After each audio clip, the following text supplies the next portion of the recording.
নমস্কাৰ শ্ৰদ্ধাৰ দৰ্শকসকল আজিৰ এই ভিডিঅ'টোত লৈ আহিছোঁ দুটামান গুৰুত্বপূৰ্ণ খবৰ। প্ৰথমটো খবৰ হৈছে ৰাজ্যৰ কৰ্মচাৰী পৰিষদৰ খবৰ।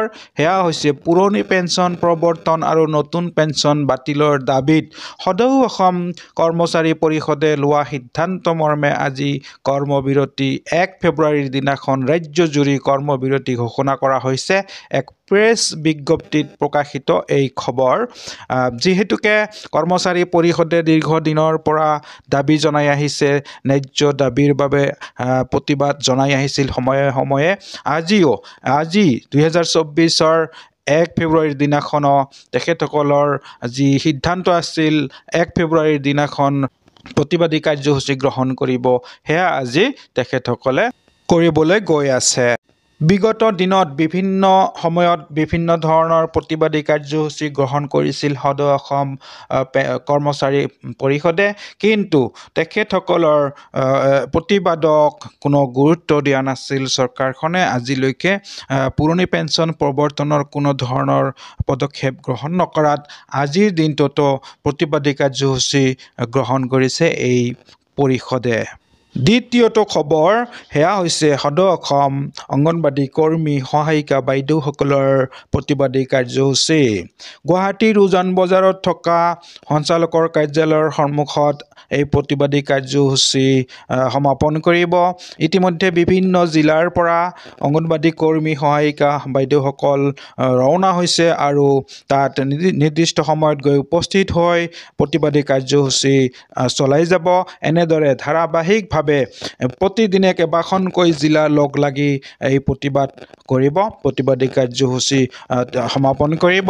যিহেতুকে এই কৰ্মী আৰু সহায়িকা বাইদেউসকলে মাননি বৃদ্ধিৰ দাবীত বিভিন্ন সময়ত দীৰ্ঘদিন ধৰি প্ৰতিবাদ জনাই আহিছে, সংগ্ৰাম কৰি আহিছে, কিন্তু চৰকাৰী ফালৰ পৰা কোনো ধৰণৰ পদক্ষেপ লোৱা দেখা যোৱা নাই। আৰু যোৱাকালি এক নটিচ জাৰি কৰি দিছে সঞ্চালকৰ কাৰ্যালয়ৰ পৰা। As winter session of Assembly is likely to be commenced from 5th February 2024, one particular association of AWW and AWS has once again declared agitational program. Particularly, this wing of association doesn't want to understand anything last time.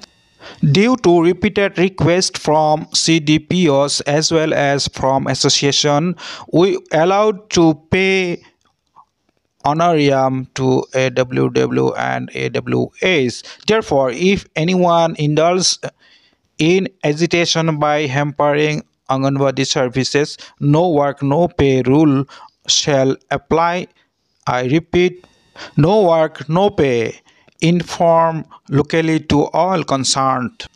অৰ্থাৎ সঞ্চালকে CDPO সকলক নিৰ্দেশ দিছে, যিসকল কৰ্মী সহায়িকাই অংগনবাদী সেৱাৰ পৰা বিৰত থাকিব, হেম্পাৰ কৰিব, সেইসকল কৰ্মী সহায়িকাৰ দৰমহা কৰ্তন কৰা হ'ব। যিহেতুকে ইয়াৰ পূৰ্বতো কৰ্মবিৰতিৰ বাবে দৰমহা কৰ্তন কৰা হৈছিল, কিন্তু CDPO সকলৰ আৰু সন্থাটোৰ তৰফৰ পৰা অনুৰোধ ক্ৰমে এই দৰমহা মুকলি কৰি দিয়া হৈছিল। এইবাৰ পুনৰ উনুকিয়াই দিছে যাতে এনেকুৱা পুনৰাবৃত্তি নহয়। সঞ্চালকৰ এই নিৰ্দেশৰ ওপৰত ভিত্তি কৰি প্ৰতিখন চেণ্টাৰৰ পৰা দুগৰাকী বাইদেউৰ, অৰ্থাৎ কৰ্মী আৰু সহায়িকা দুগৰাকী বাইদেউৰ এগৰাকীকৈহে প্ৰতিবাদী কাৰ্যসূচীলৈ গৈ আছে। যিহেতুকে পোষণৰ কাৰ্য আছে, চেণ্টাৰ খোলাৰ কথা আছে, সেয়েহে এগৰাকী বাইদেউ থাকিব আৰু এগৰাকীকৈ বাইদেউ প্ৰতিবাদী কাৰ্যসূচীলৈ ইতিমধ্যে ৰাওনা হৈছে বিভিন্ন জিলাৰ পৰা। এনেদৰে প্ৰতিবাদ চলি থাকিব। আজি প্ৰথম দিন, অহাকালিলৈ হ'ব, পৰহিলৈও হ'ব। এনেকৈ ধাৰাবাহিকভাৱে জিলাভিত্তিক কেইখনমানকৈ জিলা লগ লাগি প্ৰতিদিনে এই প্ৰতিবাদী কাৰ্যসূচী চলাই যাব। এয়া আছিল আজিৰ এই দুটা খবৰ। ধন্যবাদ। চেনেলটো ছাবস্ক্ৰাইব কৰি ল'ব যদি কৰিছে। Thank you so' much. জয় আই অসম।